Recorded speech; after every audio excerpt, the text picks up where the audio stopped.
What is up?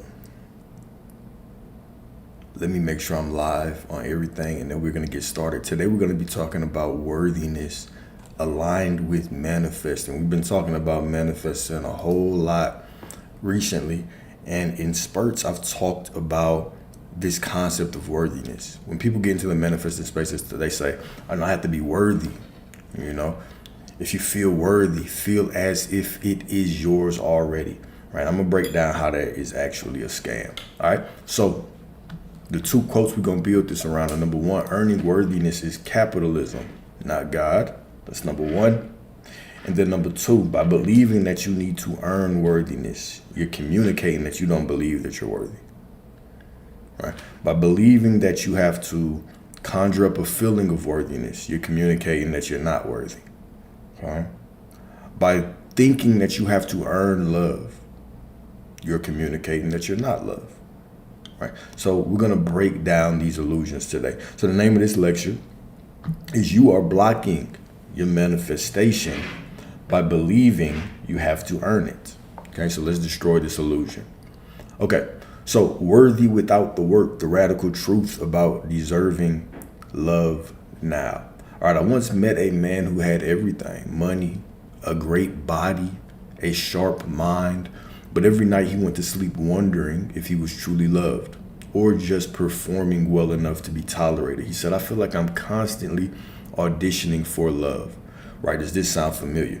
It should, because this is most of our life. Most of us spend our life wondering if we're worthy, wondering if we're enough. When you always are, you were born worthy. You were born enough. The Most High created you worthy. Right? You came into this incarnation worthy and love. You came into this incarnation a reflection of the Most High. Right? There's nothing to do. Right? You can work to make yourself feel better, but whether you work or don't work, you're still worthy of the Most High's love. Okay? All right. So the lie of earned love. Let's actually break down where this lie comes from. So from childhood, many of us were taught that love is conditional. This is how we're programmed to think. That's why I say this is capitalism, not God. Earning worthiness, earning love is capitalism, not God. All right. So when you were a child, your parents told you, okay, you be a good boy and I'll hug you. If you act right, I'll give you a snack. Right? This is how a child should act. This is how you have to act when you walk into the world. Right? So we're conditioned to think this way. No fault of our parents, right? They're just trying to get us to survive in this world. But then we go to school. All right? And the school system teaches you the same thing. They say, all right, well, if you want to be considered a good kid, a good student, you have to make this grade. You have to read like this. You have to speak like this. You have to think like this. Then we get into the job, the corporate world. You have to earn your promotion, your raise, your job title. All of these things are built in capitalism. They're built in the workforce. They're built in the economy of the world. They're not built based on your actual spiritual essence. Right? But then you see, even when we go into the church, we're sold this illusion of worthiness. You have to get baptized to be worthy. You have to do all these things to be considered worthy when you already are that. So we get into this space where now I'm trying to attract, if you believe it's attracting, right? I'm getting to the point where I want the desires of my heart. I want the desires that I have to flow into my reality. And one of the first things we hear is, okay, well, you know, if you want that thing, you have to feel as if you already have it. You have to feel worthy of having this thing. Define tangibly what that means, that you have to feel worthy. And then most of us go down this path where, because we want to feel worthy, because we want to seem worthy, we start doing all this work. And we start bringing up these feelings, right? We start labeling a feeling within us as worthiness, right? So, okay, I feel worthy now. Right? But just subconsciously, by saying that worthiness is a feeling that you have to conjure up, sometimes you have it, sometimes you don't, because you can't control your emotions all the time. It's impossible. Unless you want to drive yourself crazy, unless you're a robot. Okay, so sometimes you're worthy and sometimes you're not then, based on that definition. So we try to conjure up these feelings. And just by trying to conjure up a feeling of worthiness, you're saying that your baseline is that you're not worthy. Believing that you have to work hard to become worthy It's saying that you're not worthy. That's what it's saying. Okay? But you are worthy. You were born worthy because you are God, because you are a manifestation of God. You are a perspective of God looking out on this earth. Okay? So you're worthy and you are loved already without work, without doing shit. Okay? Now, we internalize the belief that we must become worthy instead of realizing that we already are. All right, so society reinforces this, of course, right? We have self-help books. We have hustle culture. And even religion can subtly promote the idea that love must be earned. All right? So you yourself, as much as anybody in the entire universe, deserve your love and affection. Okay, this is Buddha. Why the hell is it so...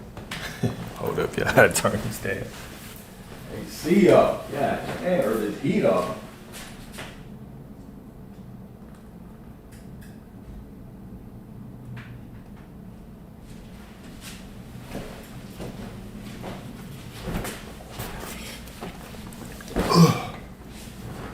My bad, it was hot than a motherfucker in here. Been out all day. All right, but you yourself, let me get back to the business. All right, so Buddha, you yourself, as much as anybody in the entire universe, deserve your love and affection. And this is the paradox. You can't really receive love from the external world without being that love first. And in order to be that love, you have to understand that you are that love. There's nothing to work to get. See, we're so programmed to seek things outside of ourselves that when it even comes to our spirituality and trying to attract the things that we want, we're always in this go get it mode where we can't truly be present. We're always thinking about when I have this in the future, if I have this in the future, what do I have to do to get this? Well, I have to feel better. I have to be in alignment. I have to feel worthy. I have to make myself feel the love. Okay, we create this illusion in our mind of constant work. Right? This is what we're programmed to do. Is how we're programmed to think. But this is the backwards way of getting things. Right? What you'll find is that the moment that you start to step into this, I have to work to feel worthy. I have to work to be loved. Right? I have to work to constantly visualize and force myself to think about the future of my desires. You get into this obsessive mindset. And your world actually starts to break down more in that state of mind than it would if you just sat back, relaxed, and allowed. Because it's not your natural state of being. This is just a programmed way of thinking. Constantly looking out, constantly trying to work, constantly trying to self-improve, constantly trying to quote unquote heal, constantly trying to make yourself worthy. There's never an end to it. Can you actually define the end of healing? Even if we speak about this, when we speak to therapists, when you speak to anybody, they'll say, well, healing is a lifelong journey. So if healing is a lifelong journey, and you believe that in order to be worthy, you have to heal, then when will you ever be worthy? When will you ever be worthy for what you want? Whether it's the love that you want, whether it's the money that you want, when will you be worthy with this type of mindset? So a lot of getting the things that we want is actually relaxing. It's actually dropping the illusion, dropping this construct that we've built in our mind that has convinced us that we're not worthy, because you are. Right? Just being born has made you worthy. So if I could challenge you, right, we've talked about affirmations, we've talked about visualization and the different purposes of those. If you really want to start becoming a magnet for the things that you want, make your affirmation for the next day, 2 days, week, whatever. Just tell yourself that you are worthy as you are. I am worthy now because I was born worthy. My worthiness does not depend on my job, on my income, right? On how fit I am, on how I look, right? On what I eat, on what I think, not even on how I feel. My worthiness is inherent in me. It cannot be stripped. It cannot be diluted. The only person who can dilute my sense of self-worth is me. And how we dilute our sense of self-worth is we become too attached to the external world, to external circumstances, too attached to our job, too attached to what people on social media are telling us that a high value person is. Right? We become too attached to everything outside of us. We become materialist, focused on the material world.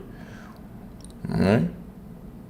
And you can never truly attract the things that you want if you're focused on the external world. This is why it's there. This is why it's structured like that, to siphon your energy, to pull your energy. Your energy is always being eaten, being consumed by other people. Right? This is why. So the most important thing that you can do on this journey, forget about the visualizing about things that you want. Okay, that should come. But you cannot do that from a place of unworthiness. You can't do it from a place of, okay, I have to control my feelings and I have to conjure up this feeling of worthiness, this feeling of I am loved. And then I have to bring myself to visualize this thing that I don't have. And then I think about it in the future. No, right? This sounds like torture. This is like work. Right? This shouldn't be work. This is just who you are. Okay? You have to get to a point where you feel worthy, where you transcend your emotions. It doesn't matter if I'm crying, doesn't matter if I'm happy, doesn't matter if I'm sad, doesn't matter if I'm just chilling. I'm worthy irrespective of what's going on around me. Right? You are the sky, your feelings, these circumstances around you. They're just the weather. They don't matter. They change every moment. Right? A lot of us, one of the things that we'll constantly say is when you're trying to get the thing that you want, it might seem like everything's falling apart, but it's really falling together. I think that is the clearest way that we can explain it from our physical perspective. Right? But the reality is that life is always changing. Nothing's permanent. Everything around you, this construct is always changing based on who you're being right now. In this moment, it is unfolding. And the next moment, it will unfold differently based on who you're being. And the next moment, it will unfold differently based on how you're being. And it will do this over and over and over again until you pass, until you transition, and then you come back and you start the game all the way over. Right? So it's always coming together for you based on who you're being. And so sitting here and trying to imagine how I'm going to be worthy in the future, if I can hold this feeling of worthiness, it's an illusion. There's no such thing as a feeling of worthiness. You just are worthy. Despite how you feel. You could be sick, you're worthy. You could be whatever feeling that you want to attach to yourself, right? You can feel that in the moment, but it does not strip away your worthiness at all. Okay? And so when you fall and relax into that inner knowing, okay, now you can conjure up these visualizations. Now you can conjure up these affirmations from a completely different mindset. Okay? The goal isn't to use these affirmations, use this visualization to make you feel worthy. It's to know that you already are. And then you use the affirmations and you use the visualizations to become a dominant thought process in your mind. That way you can attract that perspective into your life and you can experience that thing. That's what it's for, right? Your affirmations, your visualizations are for fun. They're for play. It's so you can experience the reality that you want in this simulation. But if you're using them to try to conjure up a feeling of worthiness, you're going backwards. You're working backwards, right?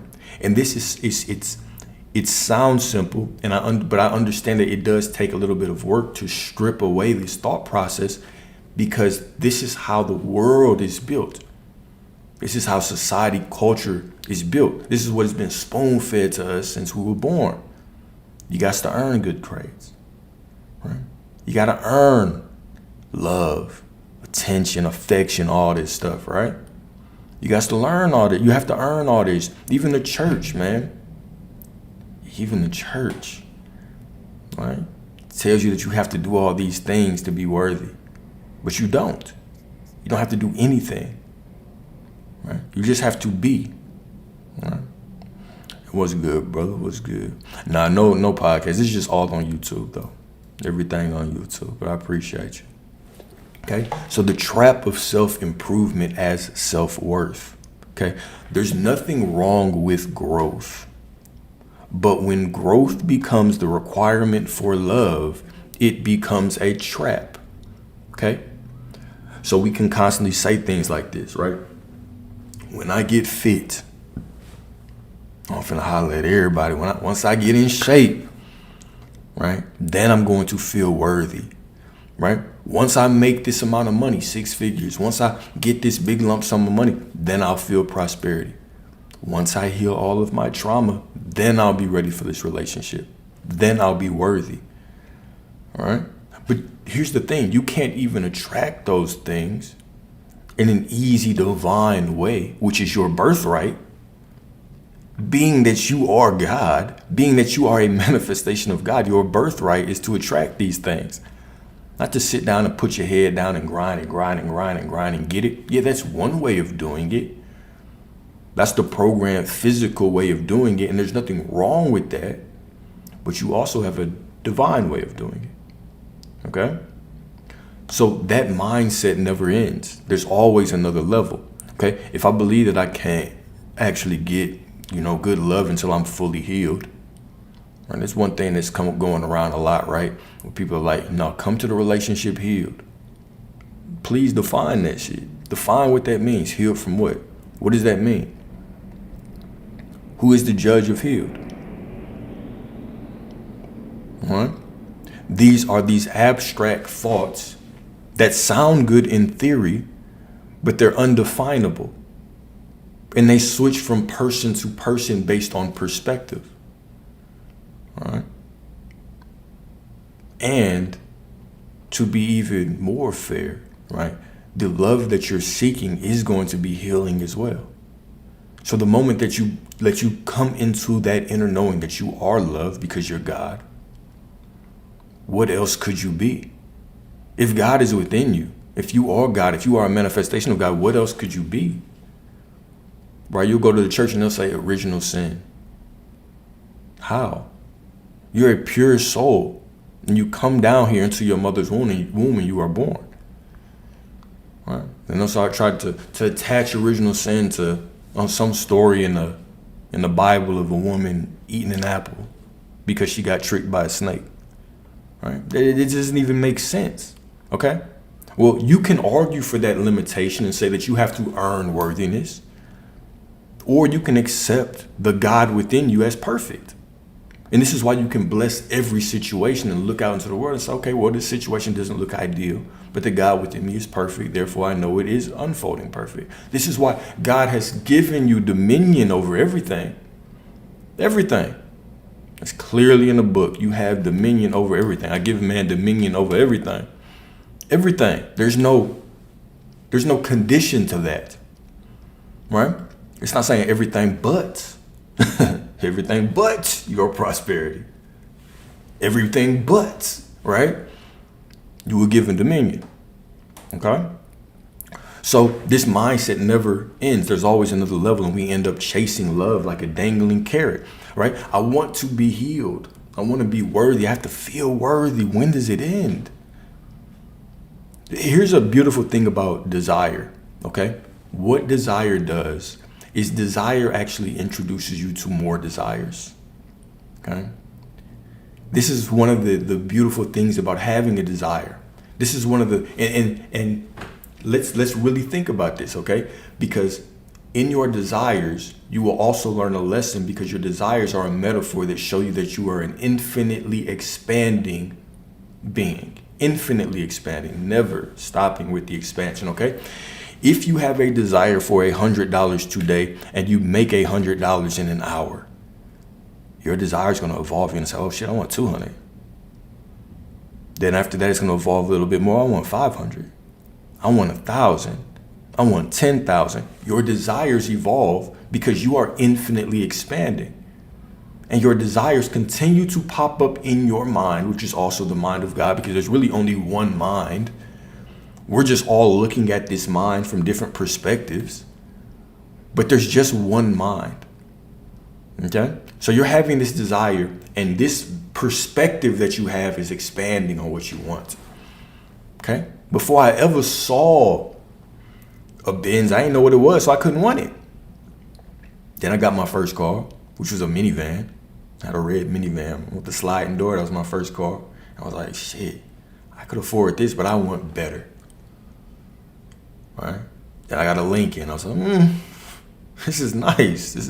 And then I saw a Benz, right? So the more that you get, your desires will continue to expand because you are infinitely expanding. You are infinitely, eternally expanding. So the same way that we look at desires, we can also look at feeling worthy, right? The perspective of feeling worthy, where's the there's no finish line. If you get to a point today or in this moment where you feel worthy and something knocks you off that track because you believe that this is a feeling, you believe it's something that you have to earn, right? Once you get to that point and something happens or you snap out that emotion, boom, oh shit, I can't remember it now. And you try to conjure up that feeling again.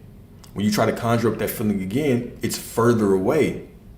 Right? It's like drinking or smoking or having sex, right? The first time feels great. It feels like you're on cloud nine.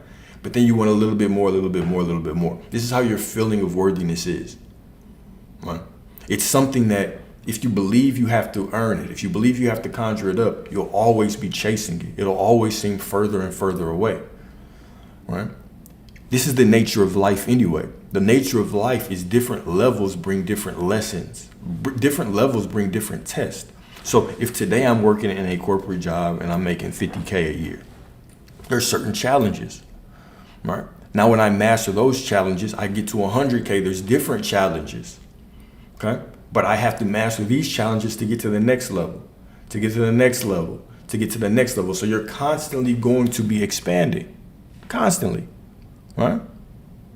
So if you have this inner knowing, right, that, okay, I'm always chasing, I'm always expanding, right?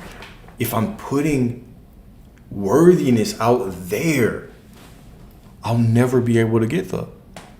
And so a lot of people come into this spiritual realm and they get into the manifestation space and they find themselves just chasing worthiness, chasing love forever. Right? And then they finally get to a point where, okay, now I can relax into worthiness because some light bulb moment goes off.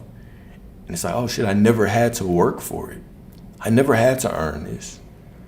Right? I've been programmed to think that working is the way to everything. But manifestation is actually much simpler than I've ever made it. Right?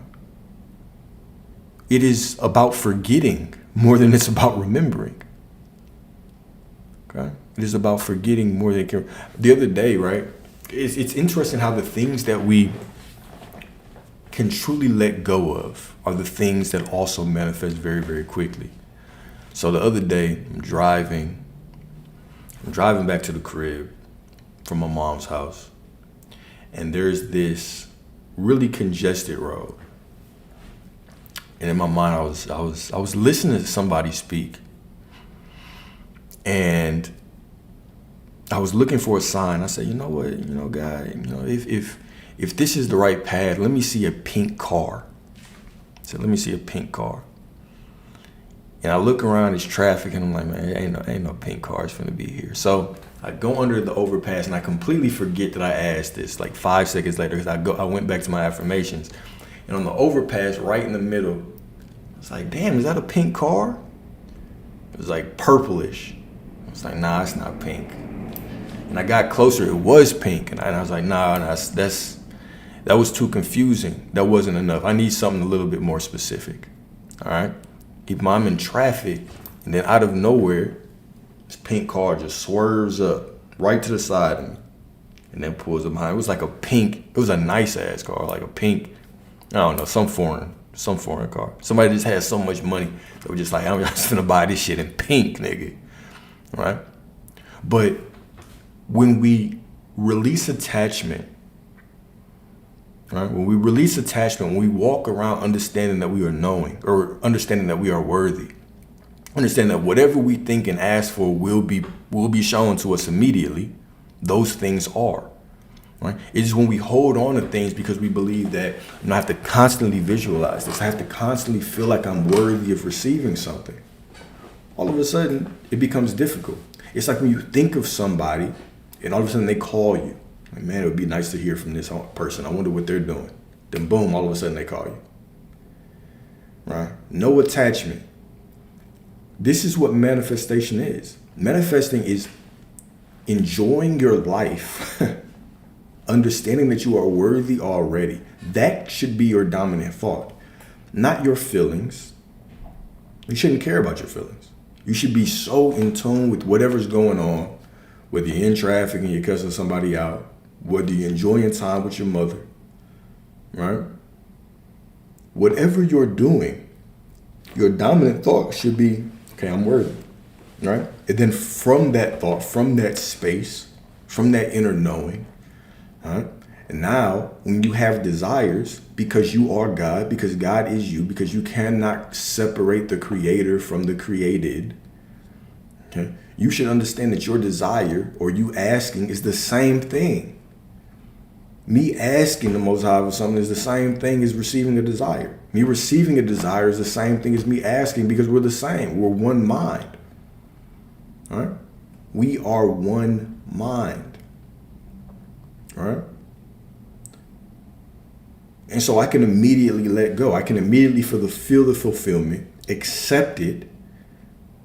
Shit, I can praise whatever other version of me has it right now.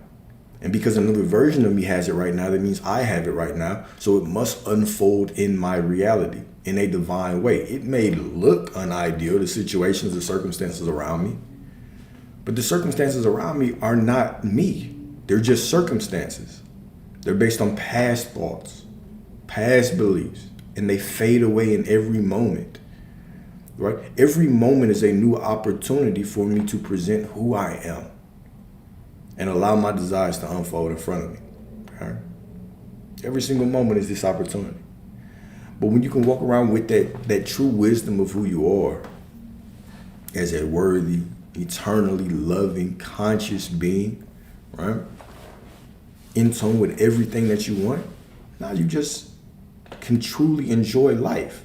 But when you're thinking that you have to control your emotions to get what you want, you have to bring up this sense of worthiness and walk as if you have it already, and feeling is a secret. That's not even what that means. Feeling is a secret. It literally means knowing, not feeling. Your emotions are not the secret. Feeling as if you are a millionaire, that just means having a knowing that what I desire, a version of me has, therefore I must have it because I accept it as true. That is what feeling means. It has nothing to do with your emotions. You cannot control your emotions all the time. But if you try to do that, it will lead to frustration. It will lead to you feeling like, damn, I'm not worthy.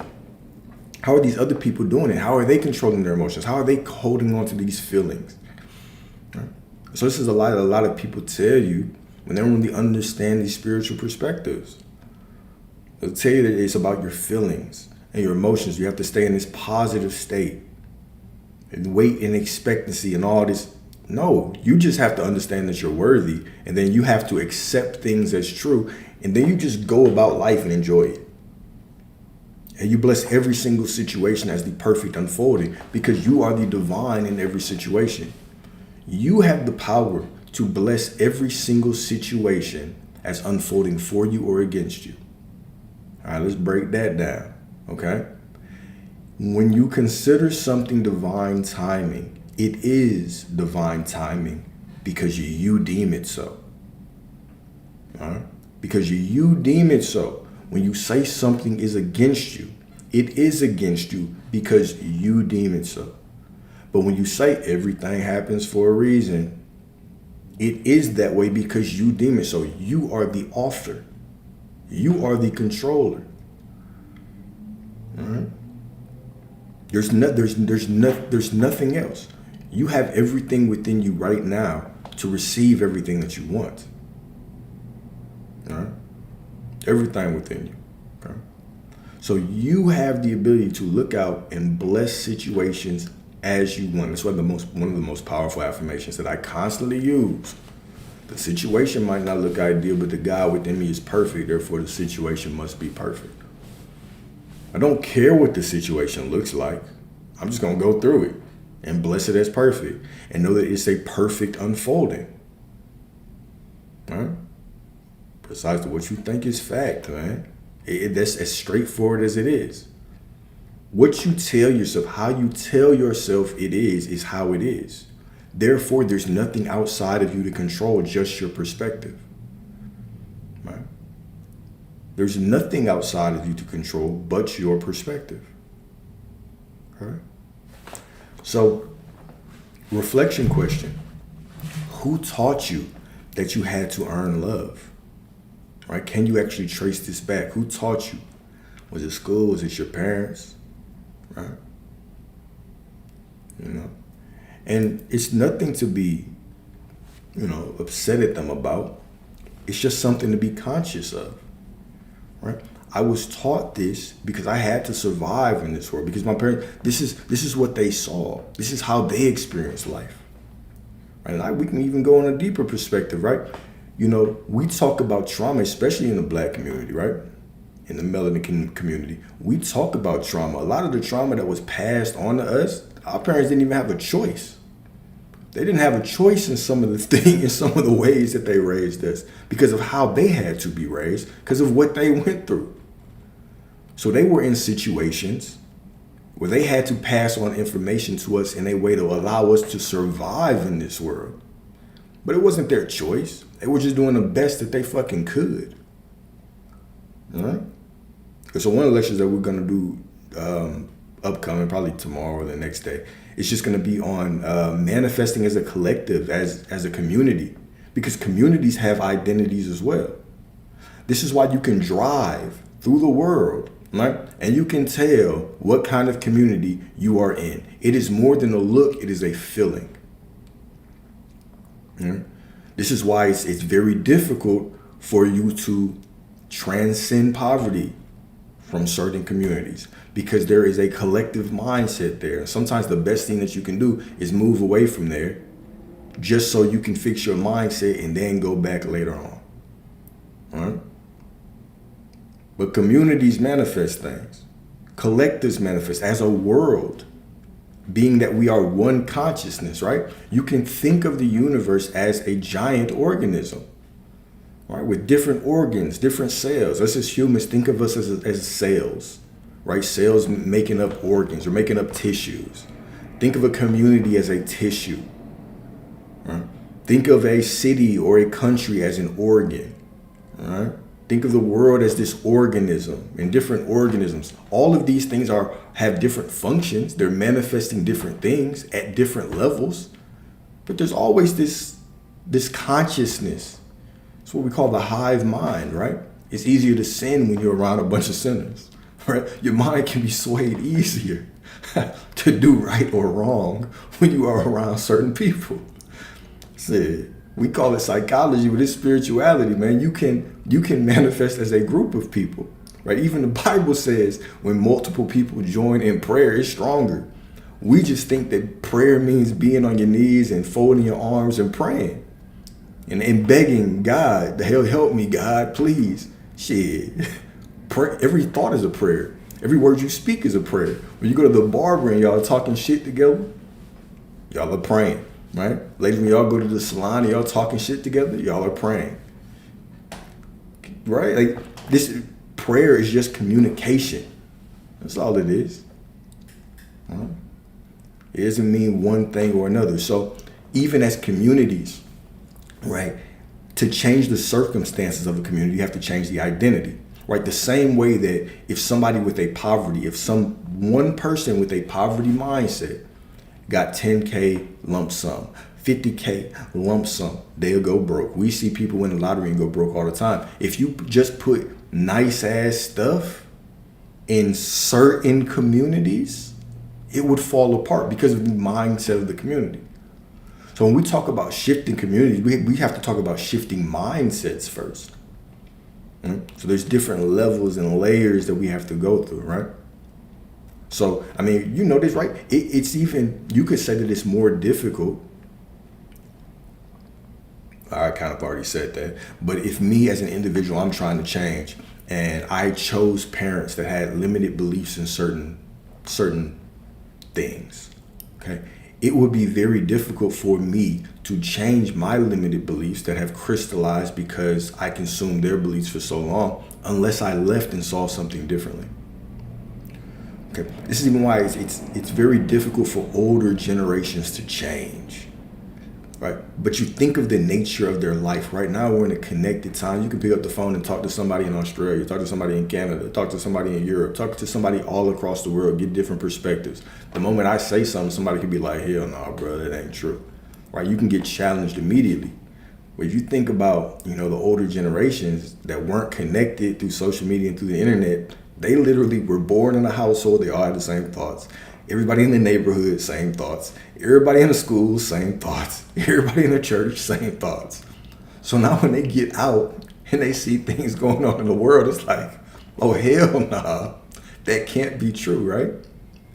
So environment plays a huge role in how some of your beliefs get crystallized, therefore changing the reality of the entire community. This is why if you want to enslave a group of people, the first thing you have to do is enslave their minds. Right? Yeah, wherever the mind goes, the body follows. Right? This is why even if you train an animal, right, you capture their mind, you break their mind, and then boom, now they don't fight back, or this is the same tactic that people have used in human history. Throughout human history to tame people. It's very difficult. It's impossible to fight back if your mind has already submitted. Okay? But just a little side note, all right? So the truth is that worth isn't earned, it is remembered. Yeah, man, you gotta expose them to different things, right? That's actually a very beautiful point. Right? Is the more that we can expose children to different things, right? Different communities, different perspectives, different environments, different sports, different groups of people, right? The more well-rounded they can be, because they'll normalize different perspectives versus having a child that's only used to one perspective. And then every time they get out of that, when they get older, it's a fucking culture shock, right?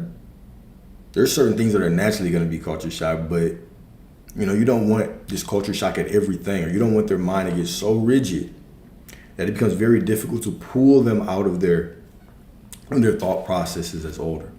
But another divine thing, about parenting is that the soul of your child chose you for a specific reason. So just doing your best, however you do it, is perfect, right? Because as a soul, we choose parents based on what we need to experience, based on some of the lessons that we need to grow to evolve into the divine soul that we want to be. Right? And some of those choices are restricted, right? So, or some of the circumstances might be a little bit restrictive. Some of them might not be, right? But you choose your parents for very specific reasons, because you need them to be themselves. And so no matter what you do as a parent, it's perfect. As long as you're trying your best, right? And some days, giving 40% is your best. Giving 50% is your best. And that is enough. That is perfect. That is divine. Right? So even that in itself, right? There's these, so even when we think of things like that, there's this paradox of work. Right? What works? How do I do this the best? Right? There's no manual. Right? The moment that you're like, oh shit, we're pregnant. Me and my girl, we pregnant now. Like the moment that happens, people don't run up to you with the manual. Like, okay, here's how to raise the perfect fucking child. Right? Anybody has a child, right? Everybody's just fumbling through it. Like, oh shit, this little motherfucker is relying on me to live now. Right? I have to feed them, clothe them, bathe them. He's thirsty, shit. Give him some water. Quick, baby, put your titty in his mouth. He's hungry, right? Like, there's no manuscript to it. So just doing your best is your best. And you can't fail. Some people have chosen parents, and I'm not enabling this at all, right? Because there are still soul contracts, right? So I always go down these rabbit holes, right? So here's an interesting perspective. Some souls chose parents where they knew one was going to be absent. There's even children or souls that come down here to teach the parents lessons, right? So the soul comes down, and like we talked about before, as a soul, you can check out at a lot of different points. You can decide, okay, I'm not on my mission. Let's check out. And sometimes that person might be in an accident. They might take themselves out, whatever the case may be. They can check out because they've deviated far away from their path. They had things to learn, experiences to go through. And maybe, one day they were about to wake up and then they saw something thick and fine. And, that was a wrap, or they could never get back on track. All right, so your soul can check out. Some souls can even check out before they arrive here. Right? We call those miscarriages or stillborn or whatever, right? And there are certain souls that, they'll come down here just for their parents to receive a lesson. All right? The parent needed to learn love in a different capacity, from a different perspective, from a different viewpoint. Right? It's very difficult for, a parent to accept or to come into a inner knowing like that, but everything is purposeful. Right. Unless we believe that the Creator makes mistakes, right? Which is a divine thing. And I was gonna say one more thing when I was going down. Okay, maybe I just don't need to go down that rabbit hole anymore. But so the truth, worth isn't earned; it is remembered. All right. So you don't have to do anything to be lovable. Okay, you just have to be. Right, the heart doesn't ask for a resume. So real love, right, whether divine, romantic, or self-love, sees through the ego's accomplishments and failures. Yeah, so many damn rabbit holes. And I'll be hopping. When I find a rabbit hole, hey, let's jump up in that motherfucker, man. So, but real love, whether divine, romantic, or self-love, sees through the ego's accomplishments and failures. Okay, so we don't come down here and believe that we have to work to feel worthy because that's what our soul believes. We get down here and we fall into that way of thinking because of our ego, right? You have to have an ego to be here. So there's no way to absolutely kill the ego. We hear things like ego deaths. If you've ever experienced one, it's a very unsettling thing. If you have taken, high doses of plant medicine, for instance, or you just had an extremely deep meditation where your ego begins to fight whatever's going on because you begin to lose the identity of yourself, right? So how it could play out is you begin to forget who you are, right? Oh shit, I'm here on earth. Since we've descended into this third dimensional reality, we have this ego that keeps us grounded here.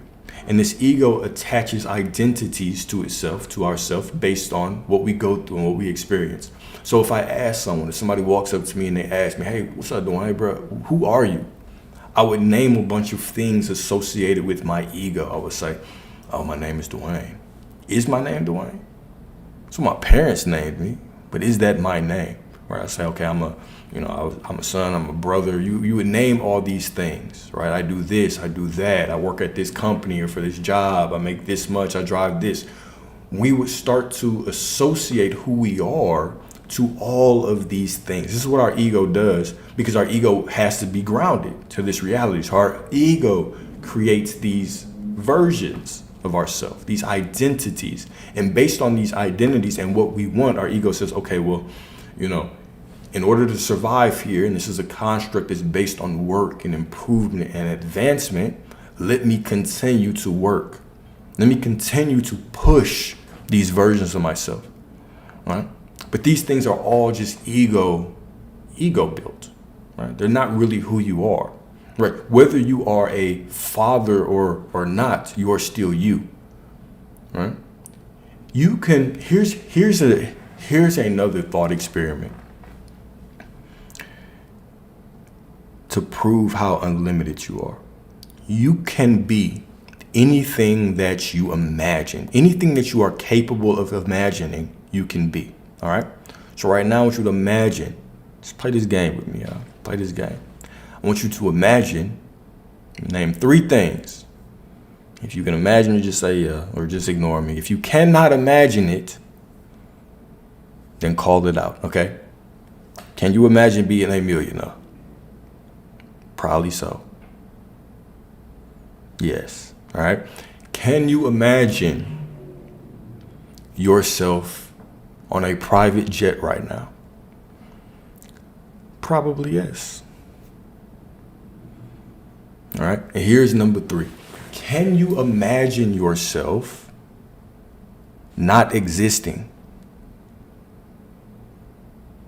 You have no concept of what that means. You have no concept of what not existing means. You might think black space, but you still exist. So if you can be anything that you can imagine, but you can't imagine not existing, then that means that's proof right there that you are an eternal being. All right. So your ego will come down here lifetime after lifetime and it will create these identities. It will put these limitations on you. It will put these versions of you together. Right? And it will create this illusion of, to get to the next level, I have to work and I have to, because that's how you stay alive in this game, in this construct. But behind that ego, there is a unchanging, never dying, eternal consciousness that just is. And through several lifetimes, you've had different names, you've had different occupations, different purposes, made different money. You've had certain lifetimes where you were more abuser than abused. You've had certain lifetimes where you were more abused than abuser. Right? But through all of these things, you have still been yourself. Right? And what that is you have been a manifestation of infinite consciousness. And infinite consciousness, the definition, the only thought of infinite consciousness is of love and of worthiness. All right? That is the only thought of infinite consciousness. Therefore, that is who you are. That is all you can be. Right? Is it ego or your soul coming down?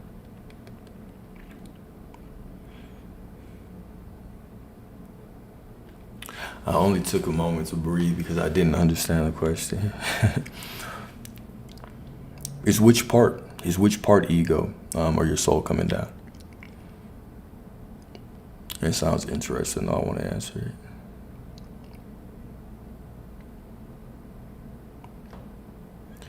Are you talking about when you are incarnated here?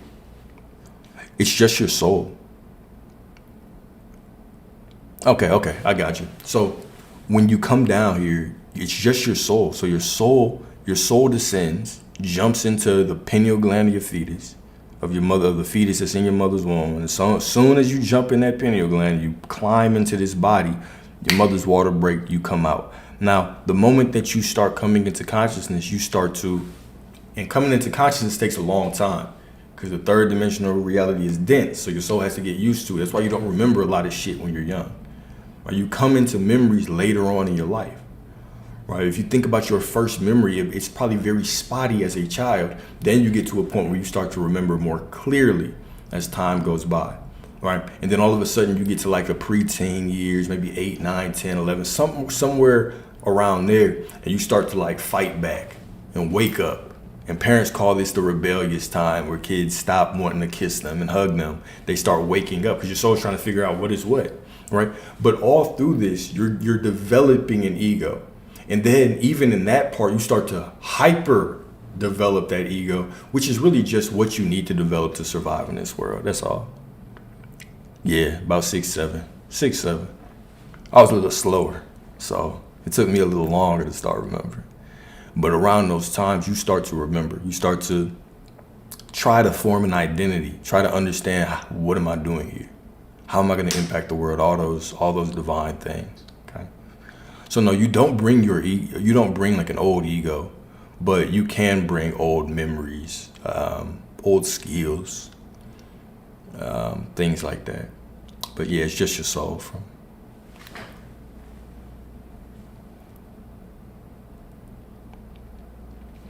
That could be the case. I mean, so growth and evolution is not really linear. one of the things that you can take with you from incarnation to incarnation is you can take your, if you develop certain energy centers or certain chakras to an extent, you can take them incarnation to incarnation.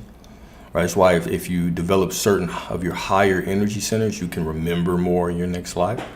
But memory and evolution move like the market, like the stock market.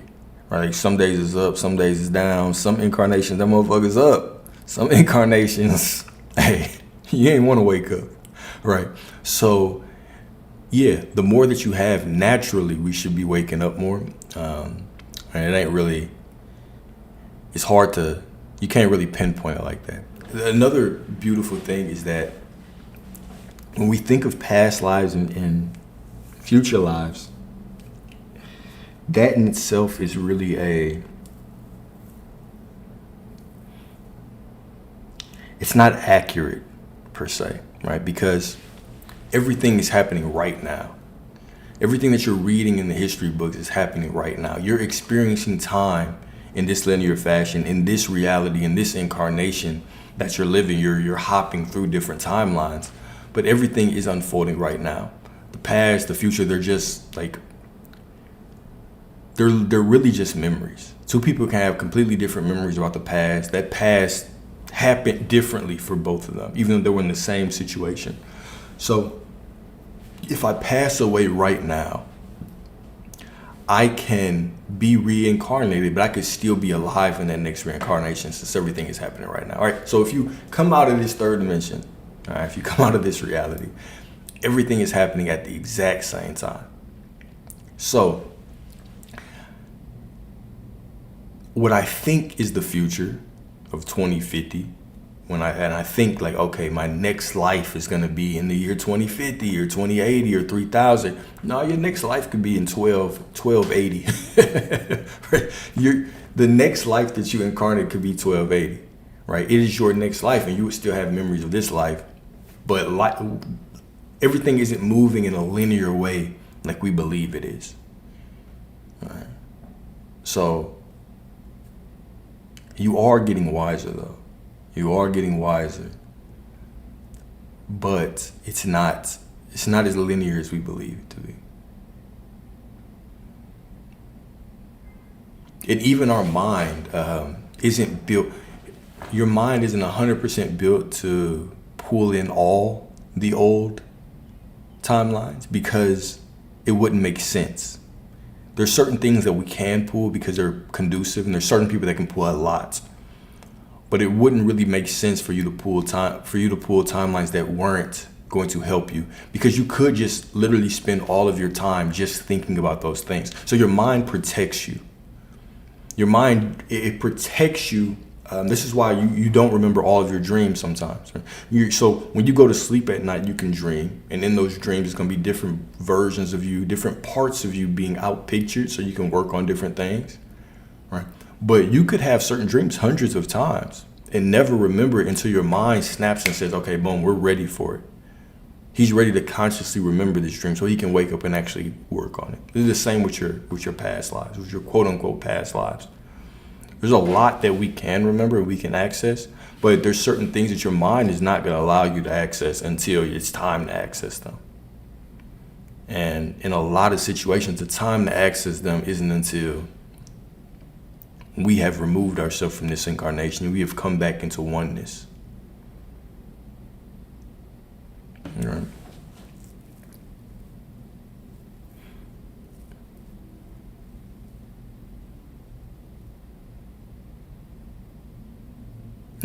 No, I'm not saying that your soul isn't wiser. It is wiser. I'm just saying the journey isn't linear. So even if you remember certain lives, which I'm assuming that you do, right? Those would be the lives that benefit you to know and understand. That's all I'm saying. All right.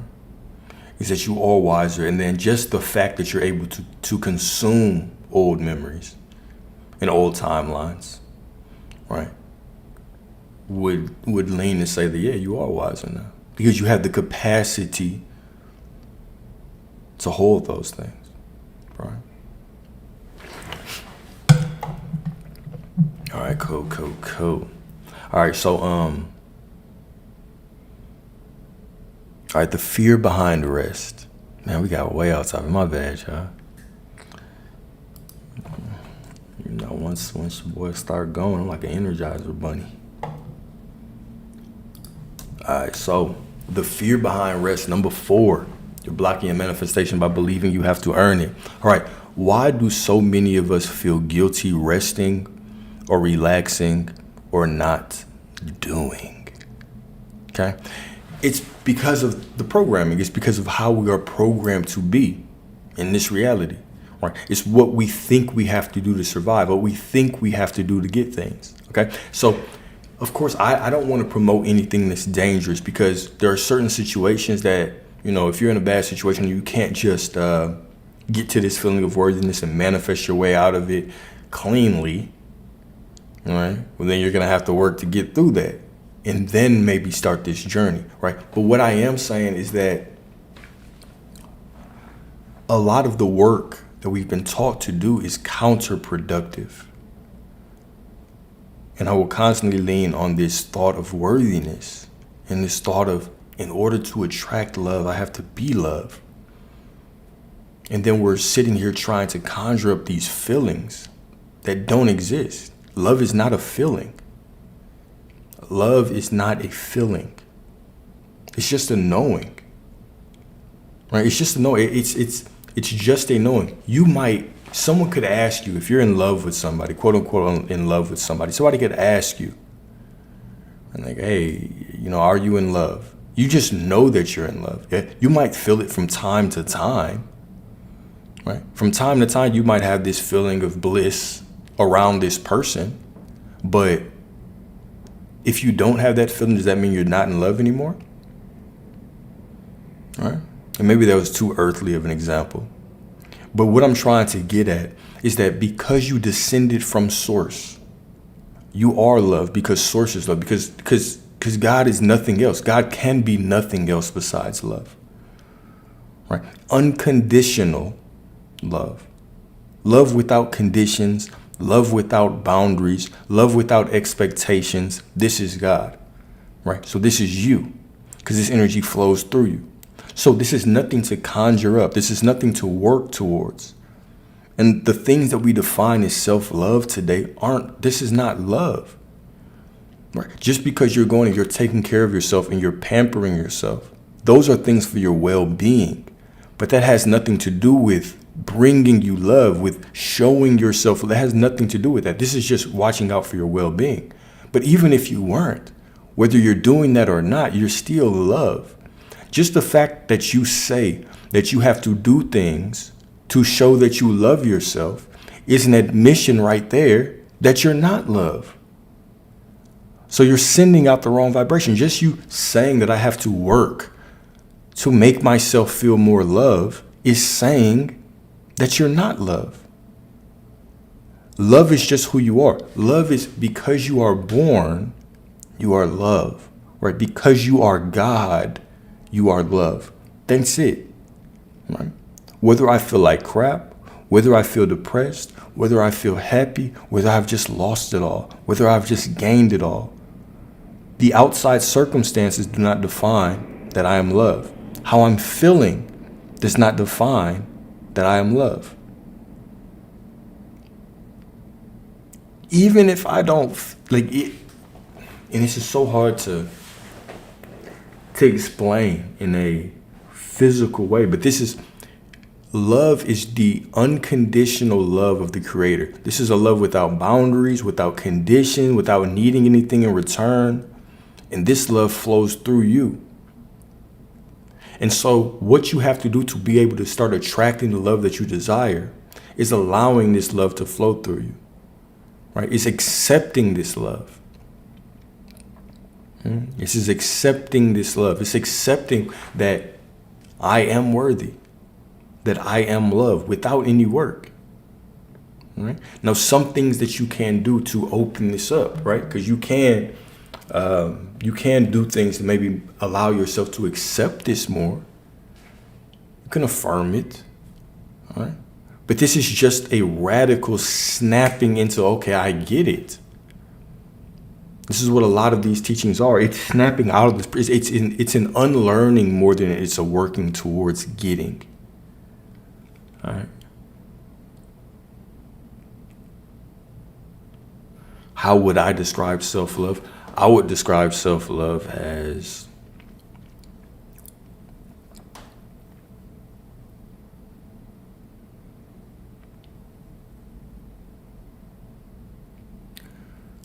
self-love and love, I would consider those two different things. I love because I am. I am loved because I am. I just am. Right? Who are you? I am. So if I am as you are, then that instantly means that we are loved, we are worthy, that we're complete, that we're whole, that we're enough. Right?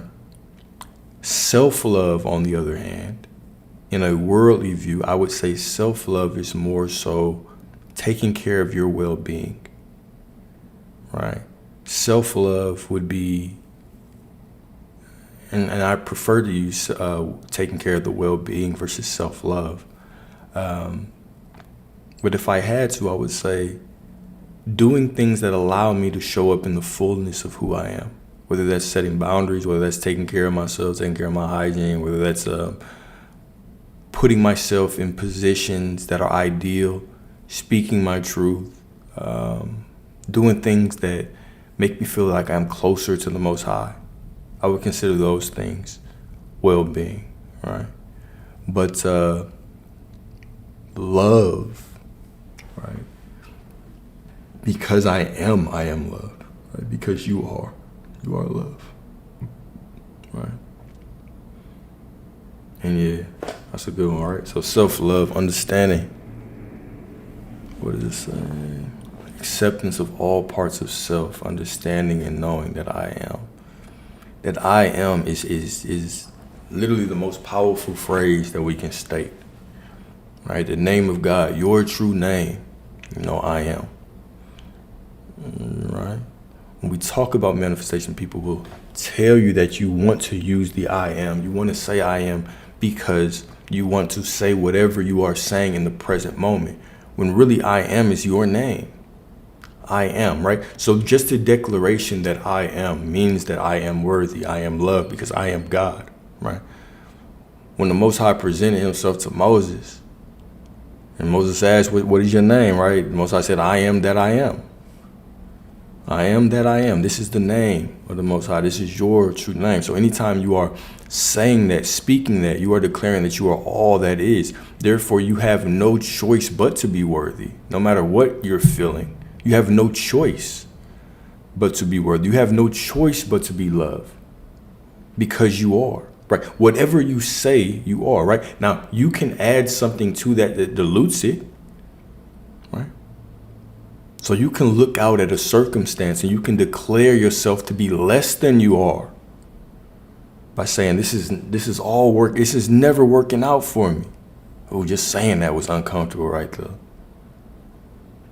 Right. You could say something like that and dilute the I am within you, right?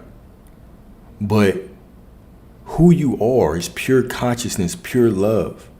I am, right? The situation does not look ideal, but the God within me is perfect. I am perfect. Therefore, I know the situation is perfect. It is working out perfectly. It is unfolding in a divine, beautiful way, right? So because we think if we're not producing, we're not valuable, that is capitalism, not God. Right? This is the very first quote that I had on here. Earning worthiness is capitalism. It is not God. Okay?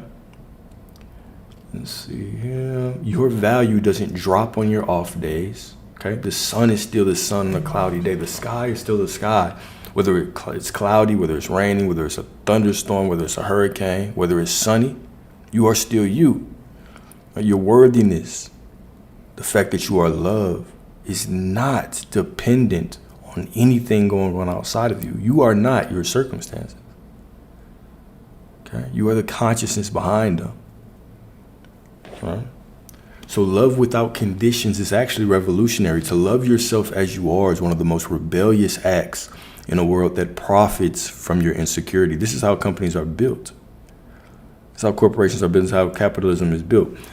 That you have to earn your worthiness, your sense of self-value, based on how far you get in the school system.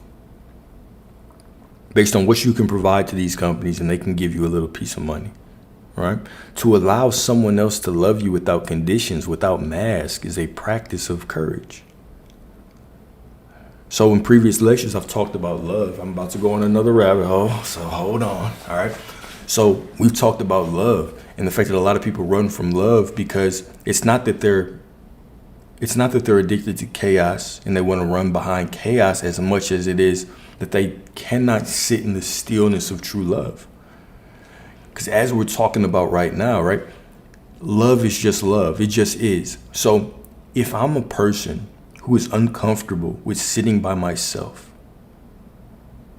with going in and digging into the depth of my thoughts, of feeling the uncomfort of my emotions, right, then how could I allow someone else to do that? Right? Because there is a stillness about love, right? You get into a situation with your divine counterpart or with somebody who just sees you, right? And instead of you having to perform like you had to perform for your parents when you were young, when you had to perform for the schools, the way you have to perform for the job, this person looks at you and says, you know, you don't have to perform anymore. Even when you wake up in the morning, before you've brushed them teeth, right? I accept you, right? You don't have to perform for me. I love you even on our boring days, all right? This allows you to drop into vulnerability, right? And vulnerability can be scary, especially if you've never done it with yourself. So oftentimes people say, oh, I'm bored. It's just boring. Oh, I need the drama. I need the chaos. I need him to be cheating. I need to go through his phone. I need to do something. And so they run from that situation, right? And so we say, oh, they just like chaos. But, you know, there's always polarity. There's always two sides to the coin, right? On one end of that polarity scale, sure, it might look like they're attracted to chaos. But what does that actually mean on the other end of that polarity scale? Well, it means that there's a stillness that they're uncomfortable with. Okay. So, you know, a good thing to look for in someone, especially someone that you want to build a life with, is their ability to be still with themselves. Okay, their ability to be alone. Okay, because in your ability to be alone is also your ability to connect. Now, that's not the only thing, because there are a lot of people that are alone but aren't doing a lot of work. Just because you're alone doesn't mean that you're working on yourself. It doesn't mean that you're necessarily, you know, working on anything of depth within yourself. You can be alone, just be playing the game all day, all right? But being able to sit alone and sit in the discomfort of yourself and allow those feelings to come up, those uncomfortable feelings, and not run from them and try to pick up liquor, try to call up, you know, oh girl, right? It requires discipline, and it requires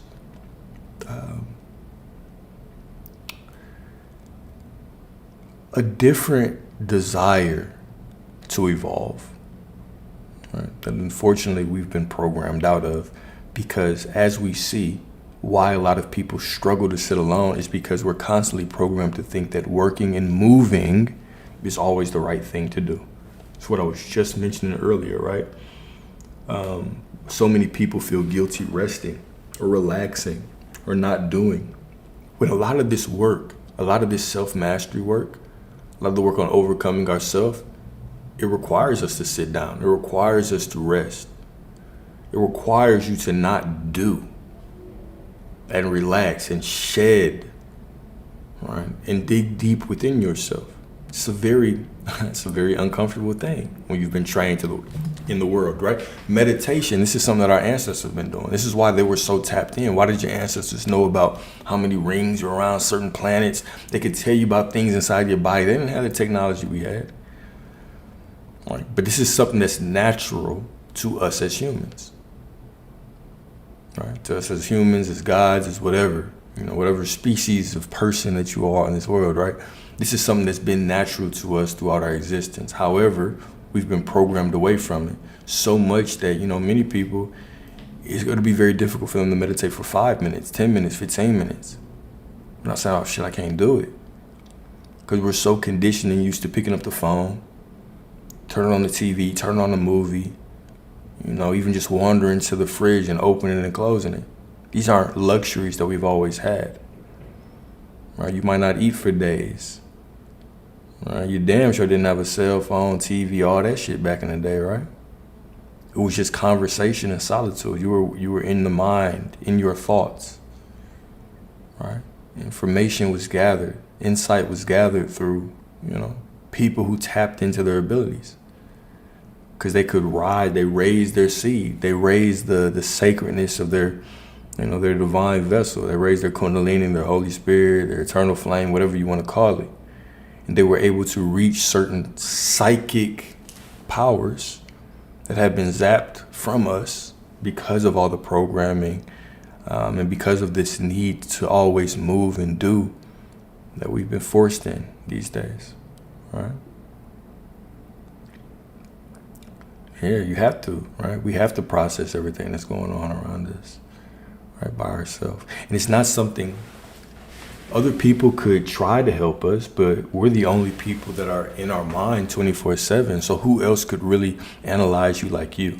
Sure, it might be nice to hear other perspectives from time to time and get your therapist or get your coach or whatever. But most of the work has to be done by you. All of it, really, because people can tell you what you need to do. You still have to do it. Right? It's always funny when people say, "Oh, this therapist, they helped me," or even people that I work with, and they're like, "Oh my gosh, you've helped me so much." I'm like, well, I could say something, but you're the one who did the work. Right? You're the one who went out and did it. Right? Yeah, we're definitely in spiritual warfare. Right. I mean, at all levels. That's a talk we gotta have all day, right? But we're at it at all levels, from the corn, from the explicit videos, from the food, from the programming on TV, from the lights, right? Even how the lights flash, right? You turn on the TV, it flashes at 24 frames a second, right? It's a hypnotizing frequency. Right? You think you're watching these images flow, but really you're just watching a whole bunch of images just dot, dot, dot, dot, dot, dot, dot, dot. They're just literally pictures that are moving so fast that they look like they're moving, but it's a very hypnotic rhythm to it. Right?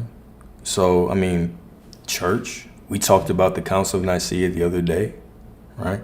How basically it rewrote the Bible to align with Roman law, right? So that following the Bible became the same almost as following Rome. They had a council to kind of settle theological disputes, right? Whatever that means, right? So on every level of existence, there's some kind of spiritual warfare going on, right? Even, we can go as far down the conspiracy path as, cell phones and 5G and all that, right? But we can go as easily as just the food. And even if you went organic right now, you just went to the grocery store and you only ate organic fruits and vegetables for the rest of your life, there's still shit in it. So, everything, there's some kind of spiritual warfare in everything. There's not really, but this is what it is. We talked about this a little bit earlier as well, right? If you want to control a group, if you want to control the people, the first thing you have to control is their mind,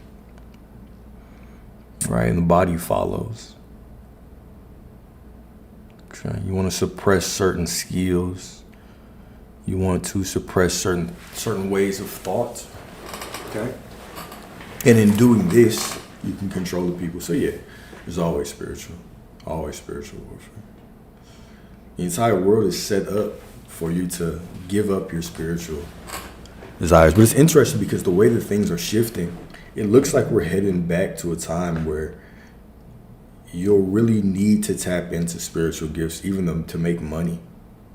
All right, like we're starting to hit this point where even the markets that we look at, right, the corporate world, is starting to get a little interesting. We're seeing the rise of AI and then robotics to follow.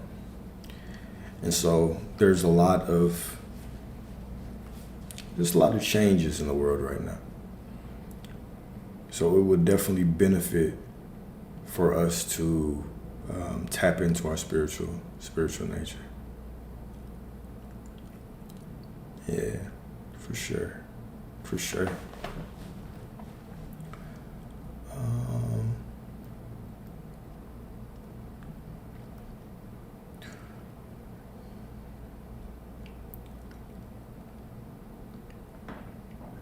All right, so this last part, we're gonna go to this last part. All right, so closing reflection. All right, you are the home and not the project. Okay, so you are not a project to be completed before love can move in. You are a home already built, already sacred, and love isn't waiting for you to finish working. It's waiting for you to open the door. All right, you are not a problem to be solved. You are a soul to be seen. This is a quote by it was by a real nigga. A real nigga said this quote: "You are not a problem to be solved. You are a soul to be seen." All right, so let's go on and summarize this one off the dome. Then we can talk about anything y'all want to talk about, and then we'll end this with prayer, per usual. All right, so in closing, okay, working to feel worthy and working to feel love are contradictions, right? They're not natural. And this is why they're so frustrating to try to work for. If you've ever caught yourself, or maybe you're in the position right now where you're trying to make yourself feel worthy, you're trying to do things to feel worthy so you can be in alignment with the things that you want, right? It can be extremely frustrating. And it feels as if you'll never get there. It feels like the needle's always moving, right? What does self-love feel like? What does love feel like? If I want to attract love, what does this feel like? And you constantly work and sometimes you feel it because you believe it's a feeling, right? And sometimes you don't when the world slaps you around, as it will, because the world is changing all the time. Every moment, life is changing. Every moment, the construct around you is rearranging rapidly, drastically. You just only can see 0.00001% of it because that's the matter. The rest of it is energy and information, divine energy and divine information that is actually flowing from you based on who you are being right now. All right? You can sit and you can ponder about the past. Cool. You can sit and you can imagine the future. Cool. But every time that you look at the watch, it is going to say that it is right now. Every time that you look at the clock, every time that you want to know what time it is right now. And this is where your power is. All right? We went through the scripture. I think it was John 16:23-24, I believe. Right, the verily, verily, I say unto you, whatever you ask in the name of my Father, all right, will be given to you. With the secret of that being asked without hidden motive, right? And then it goes as far to say, until this moment, you have asked me nothing, right? Meaning, anything that you ask in the name of the Father, when it says verily, verily, in the Bible, that means this is the law. We're about to lay down spiritual law. So anytime, surely 100% of the time that you ask something in the name of the Father, what is the name of the Father? I am. Your name. Anytime you declare yourself to be something, I am prosperity. I am divinely worthy of everything that I desire. All right? Anytime you say that, it must be given to you. And then ask without hidden motive being the removed part of the text. Ask without hidden motive meaning, and that goes back to the story of the pool of Bethesda, right? Where the crippled man, he was crippled for, I believe, 38 years. He was sitting at this pool with all these other crippled people, all these other sick people. And they said, at a certain time of the day in this pool, there's going to be an angel that comes in and stirs this water. And the first person that gets in will be healed. And Jesus, representing your I am awareness, representing your awareness that you are God, showed up to this man and said, do you want to be healed? And the man said, of course I want to be healed, but I have nobody to take me to the pool. And whenever the certain time comes, other people get in first. And like I say, we can replace that sentence with whatever, and we can put in our hypocritical answers. Jesus asks you, do you want prosperity? And many people will reply, of course I want prosperity, but I have no one to give it to me. Do you want to be loved? Of course I want to be loved, but I have no one to give it to me. This means I'm asking with the hidden motive. I need something out there for me to wake up to who I am, which is the opposite. You cannot have what you don't. You have to give it to yourself first to have it. And even saying that, we think, I have to work to give myself love. I have to work to give myself worthiness. No, you just have to remember who you are and deprogram yourself from this trap, this capitalist trap of thinking that you have to work to be worthy. You were born worthy. You popped out your mom worthy. When the doctor slapped you on the ass, plop, you started crying. You were worthy. Right? And you are still worthy now. The only thing that's keeping you from it is this thought that you have to work for it. Because if you think you have to work for it, you're declaring that you're not it. If you think you have to work to be loved, you're declaring that you're not it. Just breathing. Take a deep breath right now. That's enough proof that you are worthy. That is enough proof that you are loved. Right? So we have to ask without hidden agenda. So when Jesus asked, your I am awareness, the God within you asked, don't you want to be healed? And he said, I have nobody to take me to the pool. Just like we say, I want love. I want this perfect love. I want prosperity, but I have nobody to give it to me. Jesus said, get up and walk. Get up, pick up your mat and walk. The metaphor being pick up your own prosperity. Pick up your own healing. Declare that you are that. That's all you have to do. Just say it in your Father's name. I am prosperity. You want your money? Just say it. I am prosperity. And know that you are worthy of this without working. Who you are right now is worthy. Doesn't matter if you're sober. Doesn't matter if you're drunk. Doesn't matter if you're rich. Doesn't matter if you're poor. Doesn't matter how you feel. Happy, sad, angry, pissed off, frustrated, does not matter. You are worthy right now. And because you are worthy right now, you are already in alignment with everything that you want. Right? I am alive, so I am worthy. And no one outside of me can determine my worthiness. The only person who can dilute that worthiness is me. If I believe that it's tied to a circumstance, even though circumstances change from moment to moment. If I think it's tied to how I feel, when I know that if I wake up and it's a cloudy day, all of a sudden I'm going to feel a little bit down. But that has nothing to do with my worthiness. It has nothing to do with my love. I am that I am, irrespective of what I see around me, irrespective of what's going on. I am that I am. I am the unchanging, ever-present consciousness that transcends lifetimes, transcends timelines, that exists in every multiverse. That is who you are.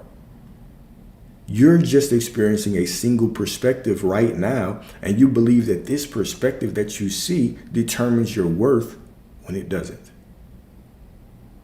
It has nothing to do with your worth.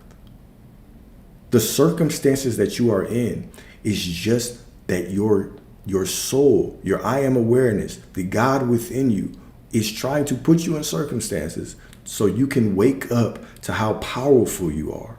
And that's it.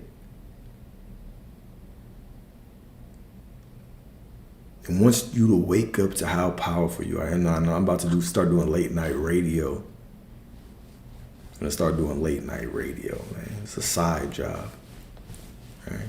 And sleep affirmations and meditation soundtracks, right?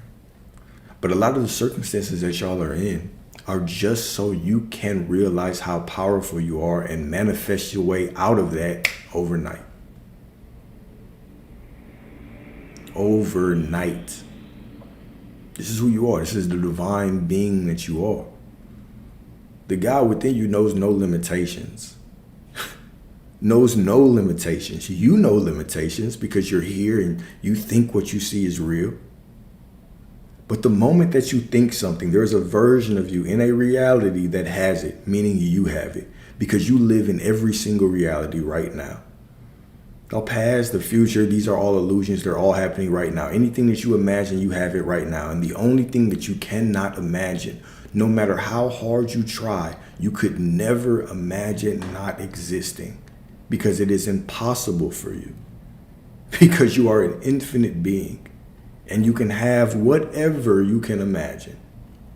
And you will never, no matter how hard you try, be able to imagine not existing. You can close your eyes and try, and you can imagine pitch black. But you still exist right there, looking at that pitch black. All right? There's no death for you. There's no limitation for you.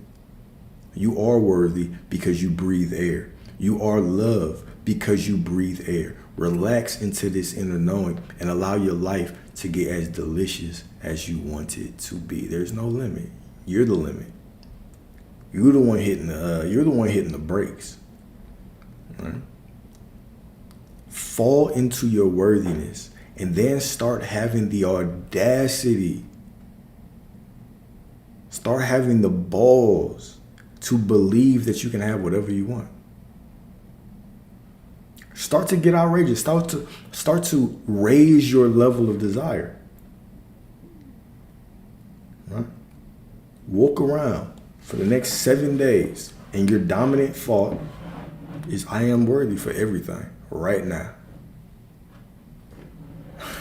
I am worthy of everything right now because I am alive, right?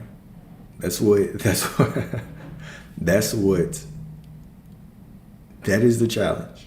Right? Maybe I'll make a separate video just to that, right? That is the challenge for the next day, for the next 7 days, for the next 3 days, whatever you want to do, right? You walk around affirming that you are worthy, and then whatever comes to your mind, you accept it as true, and then you go about enjoying your life. Enjoy your life to the fullest. Be present in every moment. If you are sad, you don't have to hold back your sadness. You can be sad, but you know you're still worthy when you're sad. If you're happy, enjoy the moments and know that you're still just as worthy. Happiness and sadness don't make you any less or more worthy. You're just as worthy. Even when you forgot to imagine that you were worthy, you were still worthy. And eventually, when this perspective sticks, watch some of the beautiful things that start to come into your life. Watch how you never have to worry about money again. Okay. So, anything else y'all want to talk about? I think that's all the yapping that I do. That's all the yapping I do right now.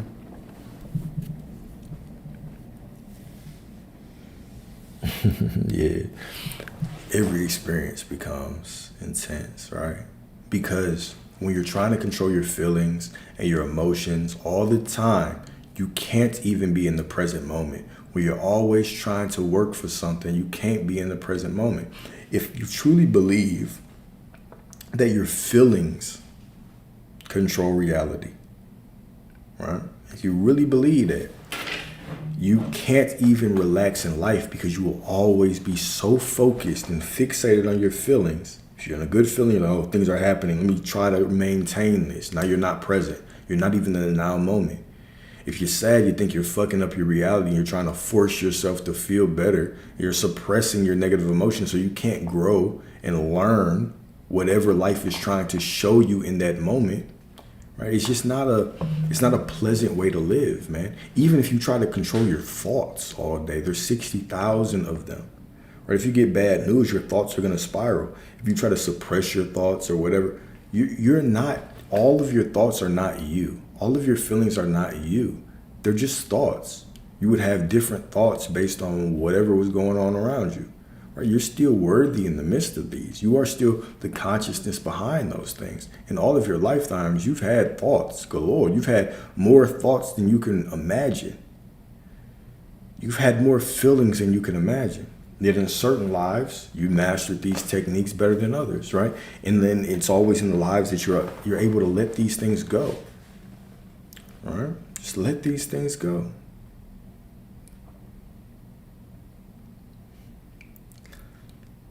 That's beautiful. From just being. That's beautiful. I had an experience kind of similar today. Where I was sitting in my car, was traffic, so I just pulled over and I was just breathing. And I started talking to, a younger version of me. And just telling him how proud I was of him for hanging in some of the bullshit he had to go through, right? And how it led us to be here now together, right? But I guess that wasn't just being, but it's amazing how when you let go, you receive so much, right? When you are trying to accumulate all this knowledge or all this wisdom, you're trying to force reality, the moment that you let go it's as if the spirit, the Kundalini, your Holy Spirit, it's as if the spirit within you just comes and comforts you, right? Unfortunately, a lot of people get to that point after they finally, there's this very worldly quote that's, when you hit rock bottom, the only way to go is up. Okay? And why that happens to a lot of people is because rock bottom is truly the point where they surrender. What I'm trying to get y'all to do is surrender before you hit rock bottom. Surrender while you're floating so you can blast off quicker. Right? Because the God within you understands what's going on more than you do. You're not here to control every situation because you can't. You can't control anything, really. There's nothing outside of you that you can control. But by controlling your perspective, now everything around you, the reflection around you changes, right? The world around you is a mirror, and you can't stare at the mirror to put on new clothes. You can't look at the mirror and say, I don't like that outfit, and beg the mirror to change, right? And force the mirror to change. You have to change your clothes, and then the mirror changes clothes alongside of you, right? It might take a while for us to see the reflection in this real world, but there's nothing outside of us to change. There's nothing really even to do outside of us, right? When we cling to this idea that the only way that we can get what we want is by this constant work and this constant trying to control outcomes and force our way into doing things, life tends to get a lot worse before it gets better. But when we can lean on our faith, when we can lean on the God within us, right, and we can tap into our divine nature, our divine infinite nature, and we can start collapsing realities. We can start tiptoeing and tap dancing through timelines. Right? Just when life gets a lot more manageable, a lot more divine. Right? We all have this capacity within us. But typically rock bottom is just that moment where people are like, you know what, fuck it. I can't control this shit. Like either if there's nothing worse can happen. I have to let go. And in that letting go is when they learn how to fly, right? And even the success stories where we hear people who talk about that, it's like, man, it was nothing but God. Like, I just hit rock bottom. There's nothing else to do. And I'm just working. I'm in this uncomfortable space. I have no idea what to do. And I just kept going. And eventually it took off. Whatever I was doing took off, right? There's this very spiritual aspect to that surrender. But that surrendering can happen whenever. A lot of times we just believe that we have farther and further that we could fall, right? We have all of these other, lines that we could grab, all of these, plan Bs, plan Cs that we could fall back on. So it really keeps us from surrendering completely to our process. But finally, when we get to that lowest point, it's like, shit. All right, I completely surrender to you. All of a sudden, those feelings, that feeling of just being, which is the same as the feeling of worthiness, the feeling of just being alive and breathing, which is the same feeling of love, just comes over us, and boom, all of a sudden you take off. All right.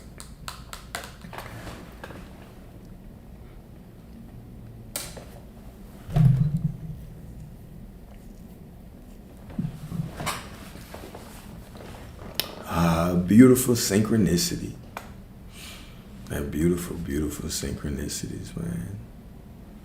I feel you.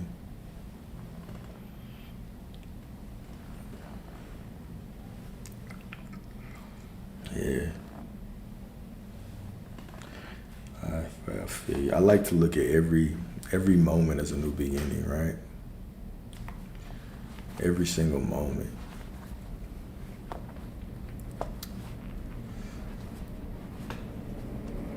Every single moment is this new beginning, right? Right now is this new beginning.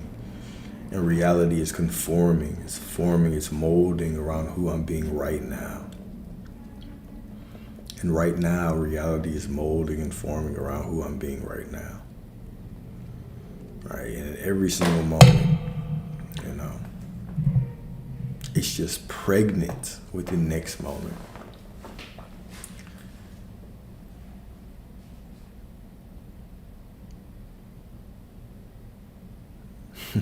Yeah. Yeah. You are the synchronicity, right?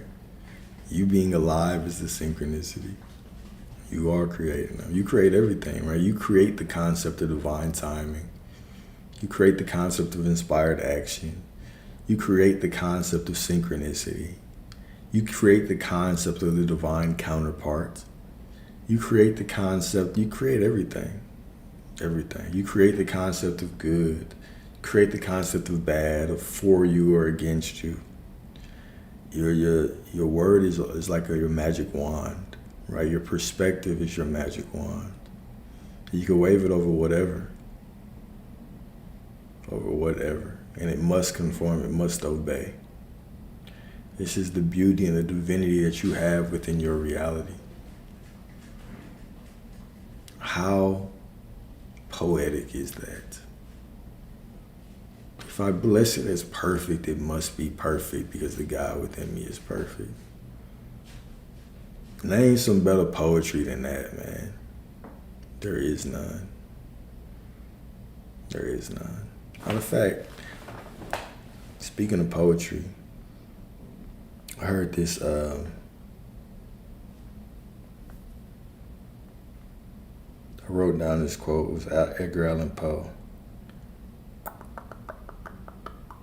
And I was gonna do a lecture on it, but let's go on and read it right now. It's not even,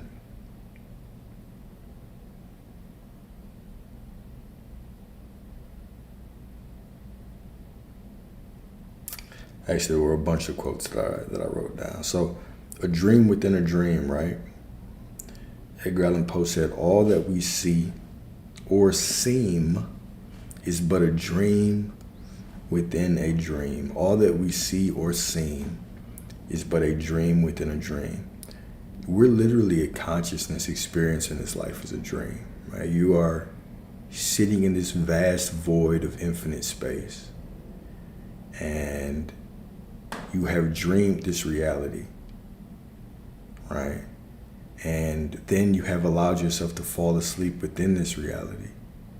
And then you have completely forgotten that you're in control of this reality. This is how cold the Creator is. Right? As you have created this divine experience for you to experience your own power, and you have fallen asleep within it. And we spend every moment being programmed, and then we spend every moment after being deprogrammed or trying to unprogram ourselves and wake up. Right? Could you think of a better game? Right? I have a game that I want to build. I want to build this virtual reality, and I want to build it so beautifully and so divinely that it feels real even to me in my divinity. This reality feels real and solid, but it's really only 0.0001%. And I'm going to fall asleep in the dream. And as I fall asleep, I'm going to forget that I built this game. Right? And I'm going to present myself with challenges. I'm going to put this on the highest difficulty. But the more that I remember, the easier it gets. Right?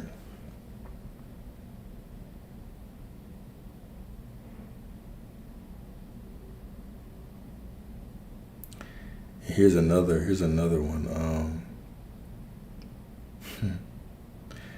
Words have no power to impress the mind without the exquisite horror of their reality. Words have no power to impress the mind without the exquisite horror of their reality. Right? The words that we hear, the perspectives that we hear, in some way, we never accept them unless we can see a degree of truth in them. And that truth could be because it challenges our belief to a point where we react, or it could be because it's a deep-seated fear within us that's being projected outside of us, right? Because we live in a world of polarity and reflections. So words have no power to impress the mind without the exquisite horror of their reality. If it didn't matter, if it didn't touch me in some way, I wouldn't respond, right? If you attack my spiritual beliefs and it didn't impact me in a certain way, I won't respond, all right? If you say something about me and it doesn't touch me deeply because maybe it's offensive to the person I've become, maybe I used to be like that, but I'm not anymore, so I want to defend myself. Maybe there's a deep-rooted, unconscious, subconscious, let's say, insecurity within me that's being outpictured. All right? Then the words have the power to impress my mind. But when you absolutely just don't give a damn about somebody's opinion, it's very easy just to move on. Why do you want this experience? I love this experience. I always love this experience of life. I always have a lot of fun.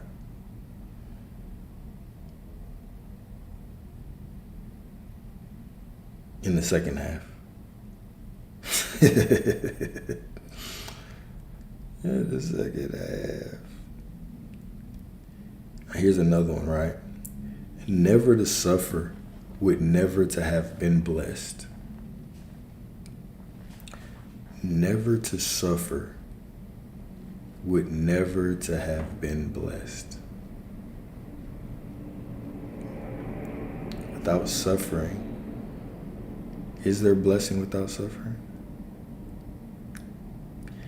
Can you experience one side of the polarity without the other?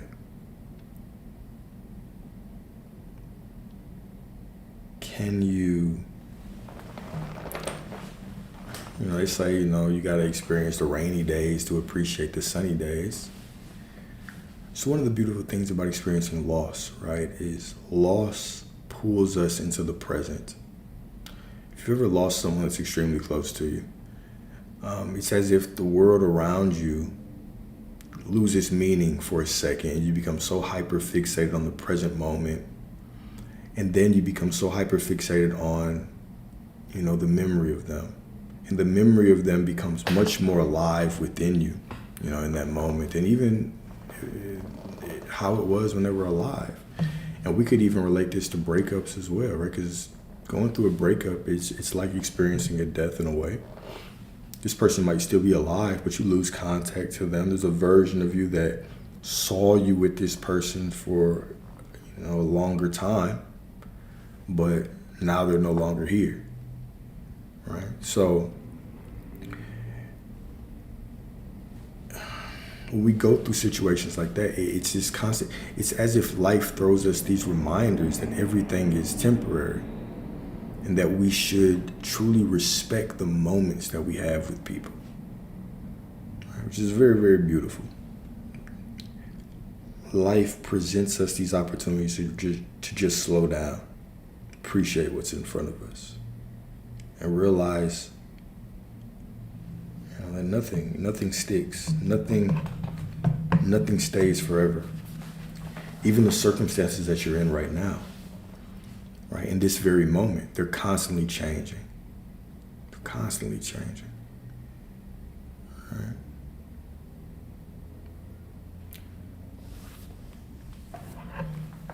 I'm about to go through more Edgar Allan Poe quotes now.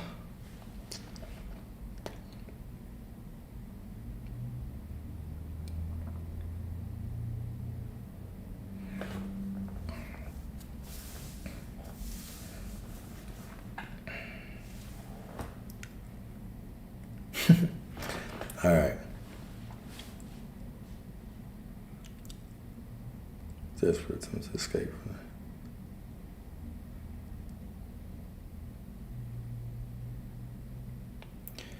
There is no exquisite beauty without some strangeness in the proportion. I like that one. Oh, how about this one? How about this one? How about this one? Check this one out. Check this one out. Years of love have been forgotten in the hatred of a minute. That's a cold line. Years of love have been forgot in the hatred of a minute. How complex. We are such complex creatures, and our perspective on time is so interesting. On one hand, we have someone that we love, that maybe we have taken certain moments for granted and cruised by certain moments, and they pass away, or they break up with us, or there's some tragedy, and there's nothing that we want more than another minute with them.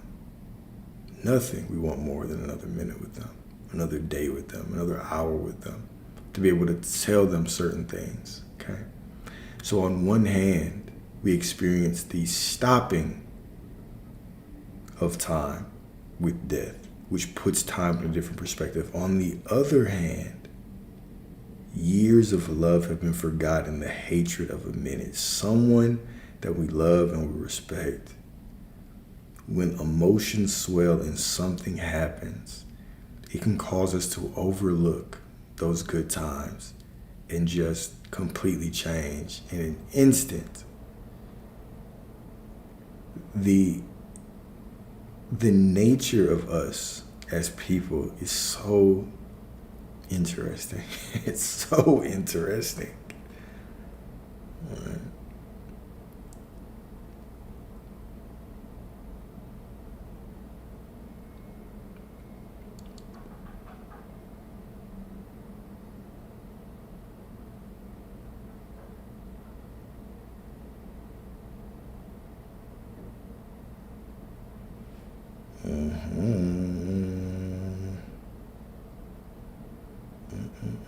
All right.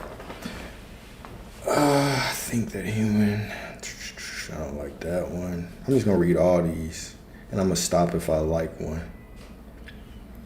All right. Beauty of whatever kind, in its supreme development, invariably excites the sensitive soul to tears.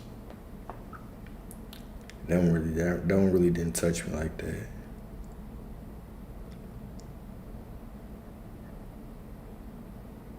Yeah, Yeah, you learn the meaning behind loving others as God loves us, for sure.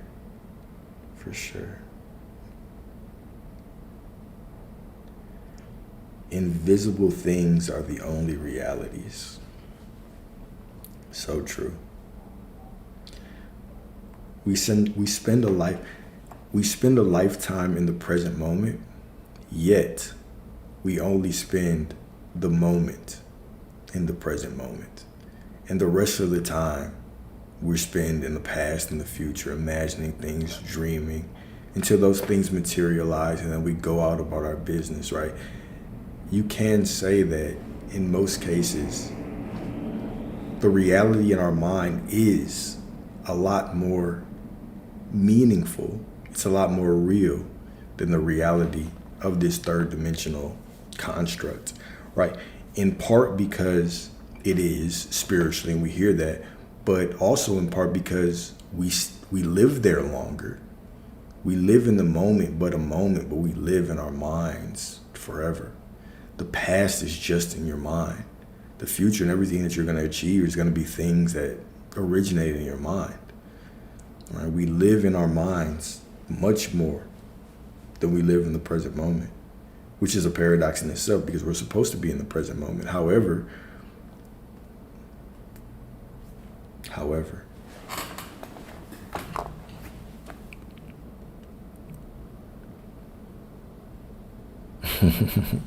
tell me every terrible thing you ever did and let me love you anyway. Hey, that's cold. That's cold. That is a cold, cold line right there.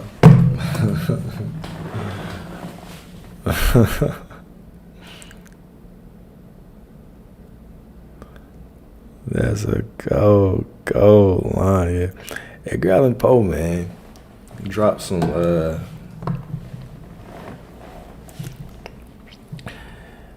I love old artists and old authors because, they didn't have the distractions that we had.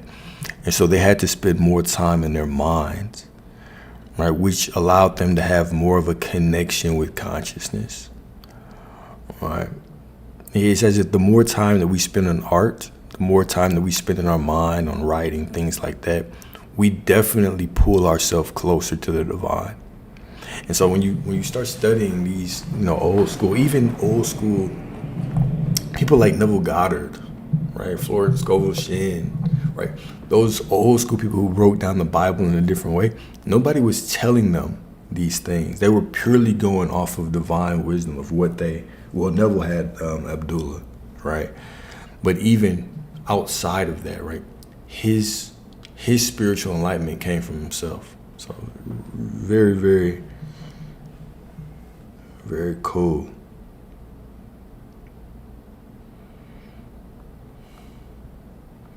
I said I was going to read all these. And all I loved alone.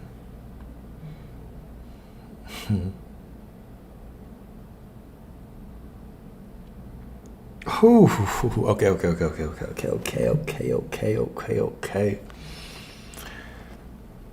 Was Abdullah real? Probably not. He was probably a spirit guide or something, but a white man in that time getting taught by a black man. All right, so here we go. It is by no means an irrational fancy that in a future existence we shall look upon what we think our present existence as a dream.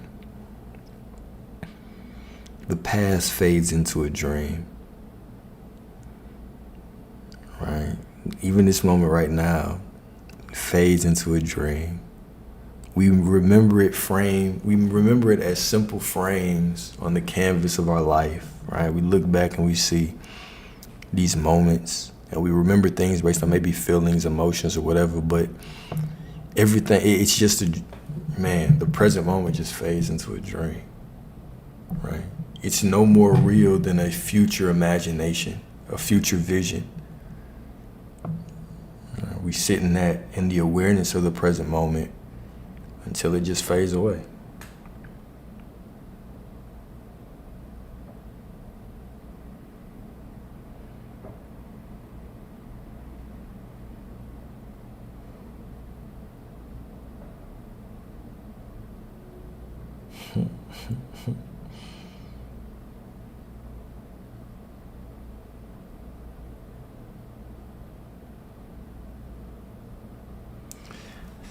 That which you mistake for madness is but an over-acuteness of the senses. That which you mistake for madness is but an over-acuteness of the senses. Annabelle Lee. That's not Annabelle Lee, but yeah, Annabelle Lee.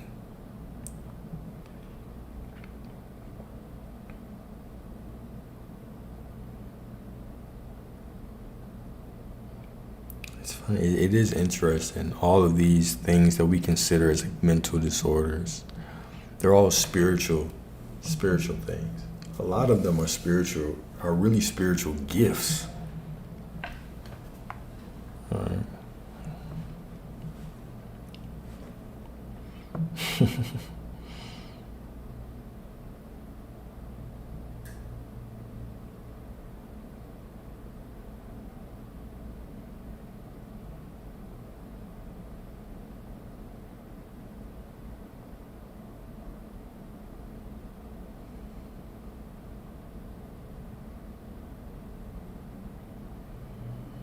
Okay, last one.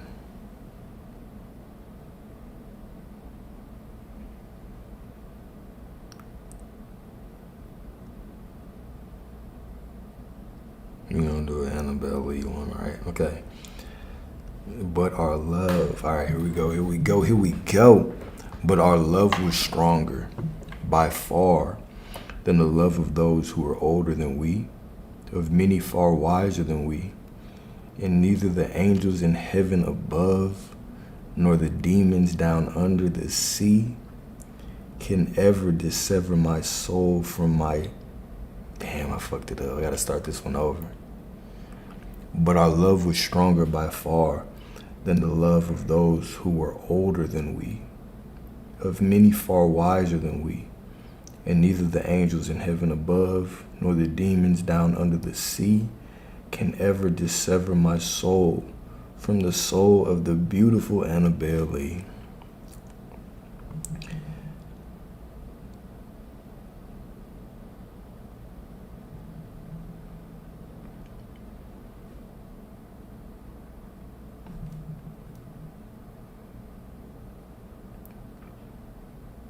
Man, Edgar Allan Poe, bruh. I wonder what his visions were. Well, we can see somewhat what his visions were with his poetry, but that was definitely a man who saw beyond the third dimensional reality.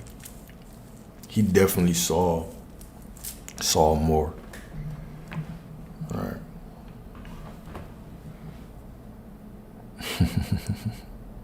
For the moon never beams without bringing me dreams.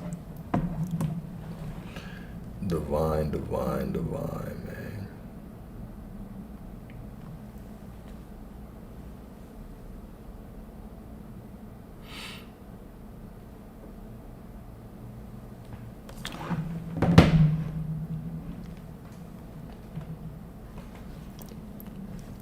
Yeah, go on and get that.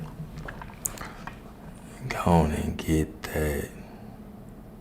All right, y'all. Anything else y'all want to talk about, man? Getting this one with a prayer.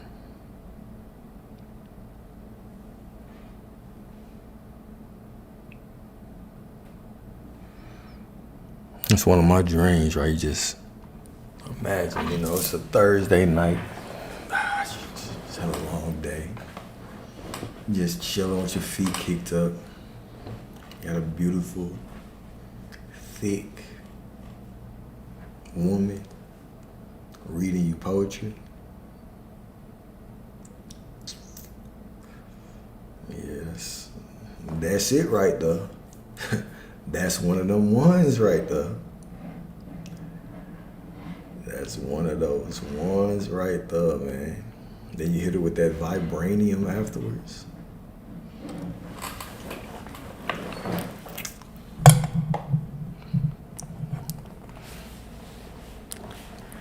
She can look out the window too, right?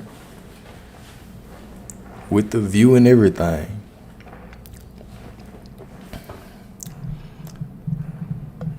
But all right, y'all. Let's go on and end this one. And I will let y'all have a beautiful... Yes, I could. I for sure could. I for sure could. Give on that, dropping that,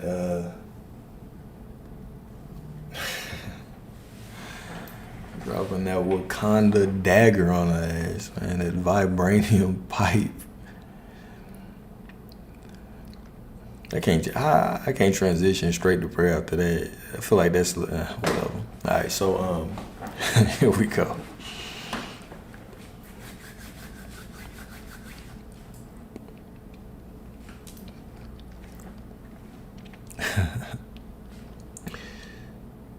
All right, Heavenly Father, thank you for everything that you've put in our life to expand us into the most divine, whole, fulfilled, prosperous version of ourselves that's in alignment with everything we want. All right, continue to put these circumstances and the people in our life that expand us and keep us in alignment with all of the desires that we know are from you. I pray for anyone that's going through heartbreak or going through pain, that you provide them with the peace that only you can provide.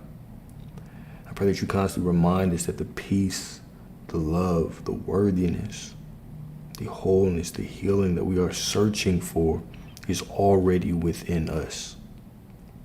All right? Cool. I see you all as beautiful, as divine, as healthy, as whole, as loving, as worthy of everything that you want. Okay, if you do not feel like you are worthy, if you don't feel like you're divine, whole, any of that, it's cool because I see you as that way anyway. So I know that it must be true.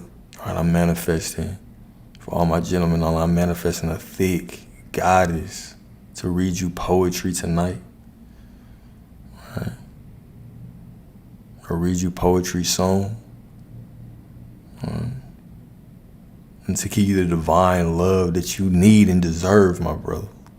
Like the God that you are. For all my beautiful goddesses, I pray, I know that you deserve a beautiful brother to give you that vibranium pipe that you desire after he reads you poetry and speaks affirmations to you while dropping that Wakandan vibranium dagger on you just the way that you like it.